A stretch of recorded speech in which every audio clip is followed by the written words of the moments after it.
there are so many things that make you feel like the system doesn't work because, and I think what a lot of people in voting spaces miss is because the system like kind of doesn't. And you can't keep convincing young people to vote by saying like, let's go back to how it was. So that's my soapbox about that. Welcome to the Revolution. I'm your host, Cenk Uygur. We got a great interview, guys, coming up for you guys about young voters in a little bit. Anyone helping to get people more involved, get our government back? I'm can't wait to talk to. We're gonna do that in a minute, but first, we're gonna do our another action item here. So on the Revolution, we try to take action and make a difference, and it's nonpartisan. And we want our government back. That's the whole point of a political revolution. So today we're going to do something where we need your engagement and interaction. So in this case, if you have an X account, that is very, very helpful because we're mainly doing this on X. If you want to do it in other places, God bless your heart. So what we're doing is we're asking all of the, or most of the Democratic presidential candidates, if they were the ones who killed the DNC resolution that was going to condemn dark money groups like AIPAC. Because Politico is reporting that 2 of the top contenders called in and said, don't do it. They wanted to protect AIPAC. Now, 80% of Democratic voters now have a negative view of Israel. An even larger percentage have a negative view of AIPAC, and an even larger percentage have a negative view of dark money. But apparently 2 of the contenders have a very positive view of it, and they wanted to make sure that they could use dark money, they could take money from AIPAC, and they could serve Israel. So I'd love to find out who it is. Now, can we do that? Well, we can find out who didn't do it. Okay, so we're gonna ask everyone. So I've started this on Twitter or on X. So if you go to my X account and I'm at Cenk Uygur, good luck, CNKUYGUR. And so just retweet, but also comment. Hey, and we're asking everybody. We're asking, everyone from JB Pritzker to Ro Khanna to AOC to Gavin Newsom to Buttigieg, because we have no idea who it is, right? So if people write in, like AOC writes in and goes, oh no, hell no, it wasn't me, right? Fantastic, great. Okay, then we know, or we're more likely to know that it wasn't her. And then that'll leave a couple of people who chose not to respond. And that'll also be telling. I mean, this is a very easy question. You can't get any easier than this. Like, let's say that I was running, hey, Cenk, did you tell the DNC to not condemn AIPAC or dark money? Hell no, I didn't. Easy, easiest question in the world. And especially if all of you ask, hey, you write it in your own language, right? I'm a Democratic voter. I want to know. I care about this issue. And by the way, if they love Israel and AIPAC and dark money so much, why don't they run on it? Why are they doing it behind the scenes? And by the way, the DNC, why are you betraying us and not telling us who actually did this? Why are you betraying 8 out of 10 of your own voters? So here's what I wrote on X. Politico is reporting that 2 Democratic potential presidential candidates intervened to make sure that the DNC resolution condemning dark money groups like AIPAC was defeated. In this case, I am Wes Moore. Did you reach out to the DNC to oppose the resolution? So I've put out about half of them so far. I'll put out the other half after the show because it takes a little while. And look, guys, as with everything we try here on the Revolution and at TYT over the last 24 years, it might work and it might not work. We've done things like this before and it has worked spectacularly. We've done things like this and it has failed spectacularly. I make no promises on it. All I promise you is that I'm gonna get caught trying. And I hope you get caught trying with me. And if we get enough people and enough pressure, we might start getting answers, okay? And I would love, love, love to get some answers. And when we do, on Monday's show, I'll tell you who has said, no, it wasn't me. And who has deigned that Democratic voters are unimportant and they will not bother to answer your questions. Me asking it by myself isn't gonna do the job. You gotta participate. You have to give, your real authentic views on why you want to know. And a lot of these guys, you probably have some degree of faith in. And so they should answer whether that faith is justified or not justified. So it's a simple ask. I know we're crazy. We actually try to make a difference. We try for positive change, but that's what we promised you guys here. That's one of the core missions of TYT. For boldly, by the way, if you don't know, the three are boldly pursue the truth, challenge the establishment, and drive positive change. And that is exactly what we're trying to do here. So please participate if you can, and let's see if we can try to get to the bottom of this. Okay, now having said that, there's so many things that we've got to tackle. So, in a lot of different ways to get to the right answers. So now let's get on to our guest, and she's got an interesting campaign that I want you guys to know about. So we're going to talk to Janavi Rao. She's the president and founder of New Voters. Janavi, welcome. And did I say that right? Super close, Jonavi. It's like the name John, and then I'm forgetting her name, and then the letter V. Okay, Janavi. Okay, so wonderful. So tell us about New Voters. What is it? Yeah, so New Voters is a youth-led 501c3 dedicated to making sure high school students are heard and prioritized in politics. So I started New Voters actually 9 years ago when I was a junior in high school. I was 16 when the 2016 election happened, and obviously too young to vote. And I'm also from Chester County, Pennsylvania, which is right outside of Philly, famously purple area, always where they zoom in on the maps. So I remember walking into school the next day after the election and seeing my friends on both sides of the aisle kind of walking around in a daze. And I remember going up to people who I thought would be happy with the results and asking, what was wrong? And the resounding opinion was that this was the most talked about event of our entire lives. And it felt like we had absolutely no say. So I started New Voters just as a high school club to register my senior class to vote, because although I wasn't old enough to vote, a lot of people in the grade above me would be. And we ran a registration drive at my high school, and in 3 days we registered 85% of our senior class to vote. And it was kind of that first moment of feeling like something happened. I tangibly impacted something, and it wasn't despite my youth, but because of my youth that it was successful, that we were able to, get my graduating class had like 600 kids in it. So we were able to get in front of every single student. And now 9 years later, we're in around 1,000 high schools across the country in 42 states. And every single high school student who signs up with us receives a personal mentor and runs a nonpartisan voter registration drive in their school. And our core mission is that 4 million students graduate from high school every single year. And almost every single one of them are eligible to register and vote by the time they graduate. And if 18-year-olds alone voted at the same rate as baby boomers, they would be the deciding vote in every contested election in the country. In Pennsylvania, there's double the number of 18-year-olds as the margin, and in the 2020 election. In Arizona, there are 10 times the number of 18-year-olds as the margin. It's just a huge untapped population. And every single person goes to high school. Not every person goes. This is the last opportunity to get 100% of an age in one place, and we're often wasting it. Oh my God, I love it. Okay, so first of all, around where you're from is like weirdly the epicenter of international politics. Josh Shapiro's from there, Ro Khanna's from there, Benjamin Netanyahu's from there. So not all in Chester County, but right around the suburbs of Philly. So, okay, that was random.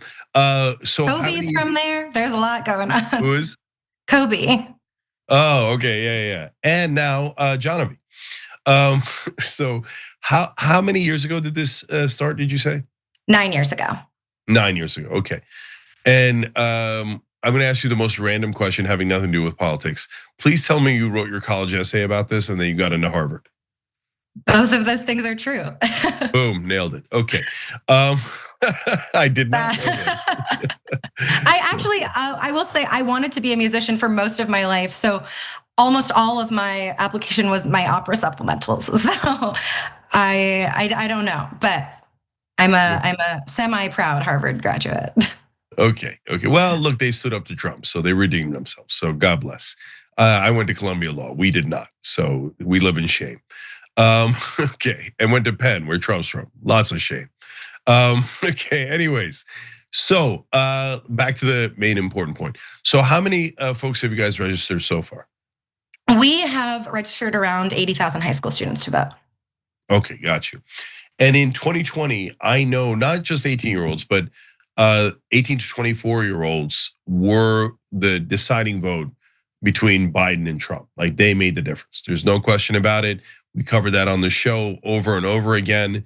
So, Johnny, isn't one of the largest issues that people feel disenfranchised and disempowered? And when I say people, mainly young people, and that it feels hopeless, like there's never any change. As the memes say, no matter who you vote for, you always get John McCain, right? Are you sensing the same thing out there? I think that there's, well, we saw the first like very excited moment for young people, I think, with Zoran Mamdani's campaign. And we have a ton of students from New York, so we were able to like firsthand see our students react and mobilize around that. I do think that young people are not a monolith, but also very much not inspired by the candidates that they're seeing. There's a huge tendency, I think, by both parties to want to go back to something, whether it be like make America great again or restore democracy. And for the high school students I work with, they don't remember a president before Donald Trump. They were born doing school shooting drills after they're born after Columbine, born after An Inconvenient Truth came out. They were going to elementary school during COVID. Their whole life has been categorized, I forget the word. Their whole life has been determined by governmental failures.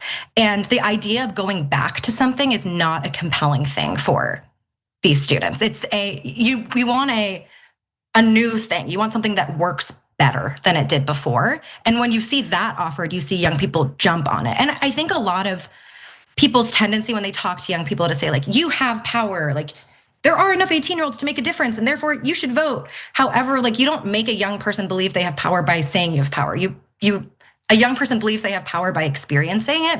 And I'm sure like you can remember the first time that you experienced having power and the ability to make a change in your community. And that's what I think that that's the first step to having a civically engaged population, is having young people believe that, okay, like there's a pothole in my front lawn, like I can fix it, I can fill it, and so on. Yeah.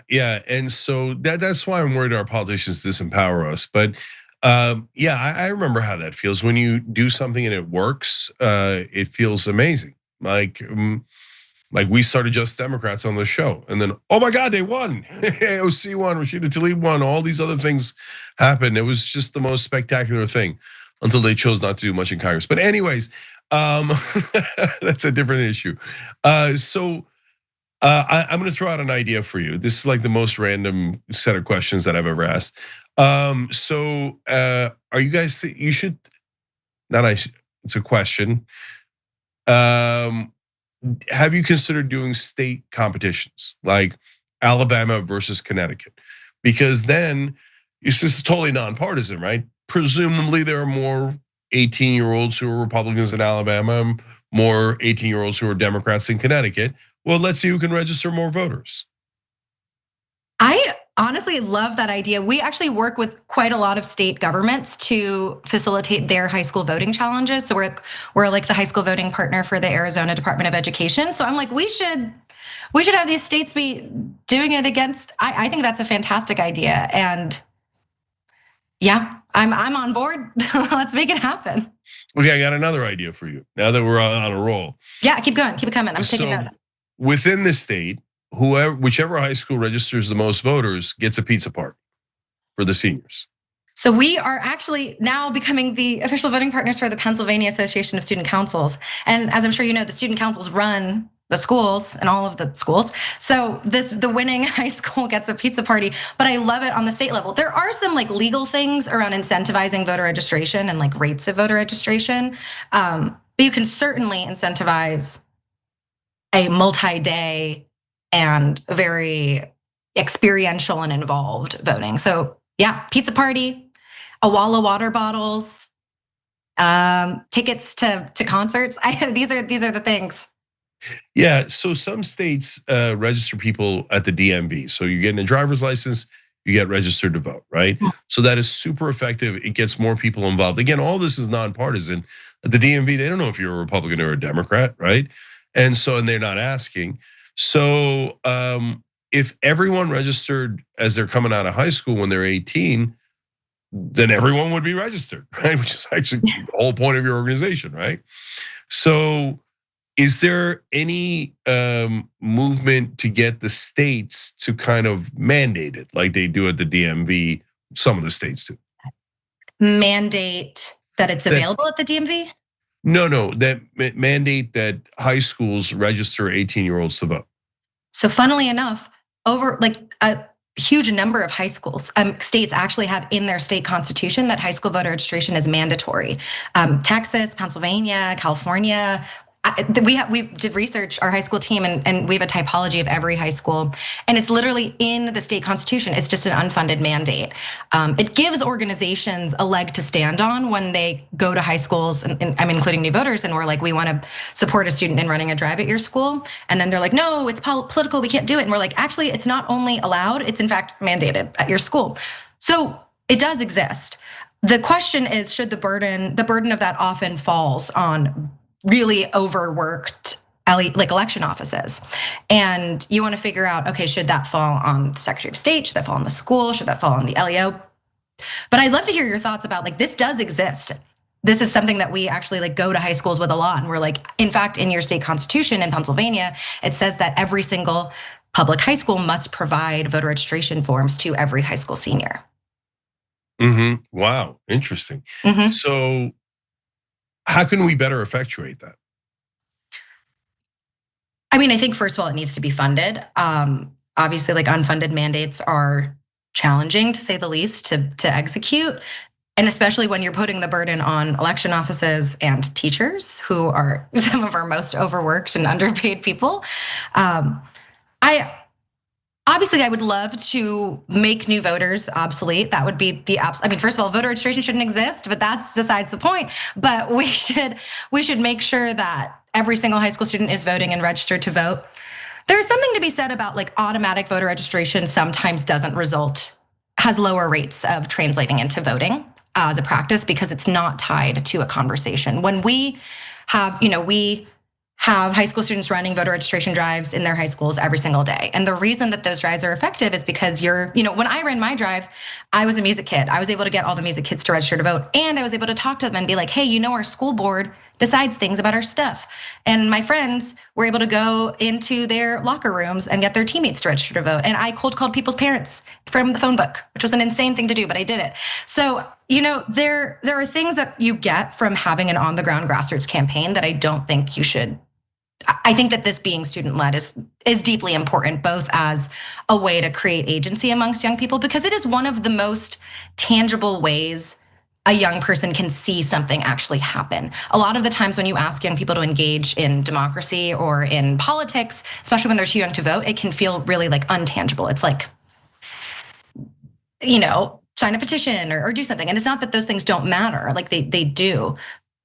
But I think that it's really disempowering when you continuously have young people do things that don't result in something actually happening. And I think voting can often feel like very intangible and abstract.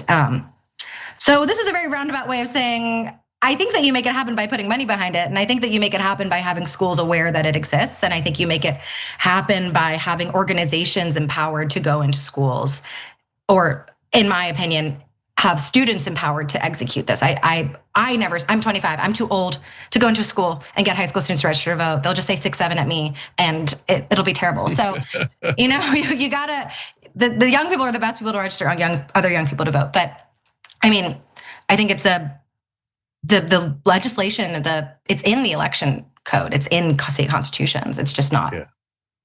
That's so interesting. I didn't know a lot of that. And so, okay, I love what you guys are doing. Okay, so let's keep going a little bit more. Do you know about how many 18-year-olds there are in the country? 4 million. 4 million. And do you know about how many, what percentage are registered? Oh, it's like, depends on election year or not, but like well below 30%. Oof, okay, got you. It's the lowest registered age of any age in the world, which is country, oh my gosh, any age that's eligible to vote. Which is crazy because you think like 16-year-olds, they immediately, I mean, after I failed my driver's license test once, I got my driver's license as soon as I possibly could. But it's not like that with voting. It's not a rite of passage like prom or getting your your diploma. Yeah, me too, except I failed the first driving test. But I anyways. also failed it. I drove over a curb. Me too. Oh my gosh, twin. Twinsies. Okay, maybe we could talk to 18-year-olds. Anyways, okay, last thing. I know you're nonpartisan, but do you have a sense of which party young people are leaning towards these days? Because for a long time, it was Democrats. And then for like a hot minute, it seemed like it was Republicans, like last election. So do we know where they are these days? I mean, I think the polling still pretty shows that it's the left. However, I think that if you attribute the change in young people's political attitude to a partisan difference, you're missing the point. It's not a partisan difference. It's a, does democracy actually work difference? Does the system actually work difference? And that's why what we really have students do, we have a fellowship for the 250th where we have 125 high school students, and they're all running 2 drives, so 250 drives for the 250th. But they also are each doing a community organizing project where they have to pick a global issue they care about and then figure out what they can do tomorrow to make a difference on it in their community. And I think that that's really where you get a cross-partisan, I want to make a change in my community. I am doing something that the government should be doing. And that's where you get like that's where the light switch goes off of like, this is how and then we tell them like, you make that experience, you close the loop for that young person. You're like, you just did that. We have a student in Louisville, Kentucky. He's doing 8 activations where he's planting trees. And our requirement is you bring 5 young people who each bring 5 young people, the classic organizing principles. And this is how he's making air quality better in his community because he cares about public health. It's very roundabout, but it's how you teach young people like, okay, there are local actions and these things are what are funded and seeded by the federal government. All of this to say, young people are not becoming more Republican or becoming more Democrat, or young people are just fed up with the system and fed up with politicians that don't deliver and fed up with money in politics, as you were talking about before, and fed up with things that they know. It's like you grew up taking virtual classes. You grew up hiding under your desk. I started New Voters 9 years ago when I was a junior in high school because I felt helpless because I was too young to vote. And 9 years later, there have been more school shootings than there were in the first 16 years of my life. And I have less rights to my body than I did when I was 16. And there's a genocide being perpetrated by my taxpayer dollars. Like there are so many things that make you feel like the system doesn't work because, and I think what a lot of people in voting spaces miss is because the system like kind of doesn't. And you can't keep convincing young people to vote by saying like, let's go back to how it was. So that's my soapbox about that. Yeah, no, 1,000,000,000% agree. Yeah, no, young people aren't wrong. They're correct. Our politicians suck. But if they are feeling hopeless about it, well, that's ironic because that's the only way that it'll stay the same. Like the only way it can change is if you take action. So that leads to the last question. Since I might force my kids to do this as well, tell us how people can get involved and help. Well, every single high school student in the country can sign up with us. Literally it takes 5 minutes. You sign up to run a voter registration drive through our website, new-voters.org. And within 48 hours, you will be reached out to by a college-aged mentor. Every single high school student who works with us receives a personal mentor who walks them through every step of running a nonpartisan drive at their school. And they receive leadership development, they receive a drive in a box with merch, and then after they complete their drive, they get a prize like a digital camera or an Owala or a college sweatshirt. And it's really all about, because every single high school is so different, like I'm sure with your kids, it's like some are on a block schedule, some are on 8 periods a day, some of them have a teacher advisor for all their clubs, some of them the choir is during the school day. Their personal mentor works with them to figure out how exactly to organize a movement, honestly, in their school. And you wanna get a team behind you. Like our recommendation is you work with the high school Republicans and the high school Democrats. Our recommendation is like you get someone from the music clique and someone from Science Olympiad and someone from the service groups and someone from student council and so on and so on. So we really give you everything that you need. We also have a bunch of other programs, even internship program. We teach high school students how to conduct research for impact for free. We're teaching hundreds of them this summer. So just everything, there's a lot to learn, there's a lot to grow. Next year will be our 10 years since I started New Voters, and we just passed 1,000 registration drives in 2025. But the good news and the thing that's hopeful and the thing about the revolution is last year at this time, we had around 400 students involved in our programs total. And this year, already in 2026, every month we have over 400 students signing up with us. Every month, 400 new students are signing up with us. So, and they're not even like, it's not even the 2026 buzz. High school students aren't really clocking into that yet. I mean, people generally across America are not clocking into that. It's the, let me do something that actually matters. And thankfully, we're resonating with young people as that thing that they can do. All right, love it. We'll put the link down below in the description box for everybody to check it out. Genevieve Rao, president and founder of New Voters. I appreciate you. Thank you for doing what you do. Thank you, and I appreciate you sharing your experience of feeling hope, because I think that that's what feeling power, because I think that we need to talk about those moments more. We're all about Operation Hope here. All right. Thank you for joining us. Appreciate it.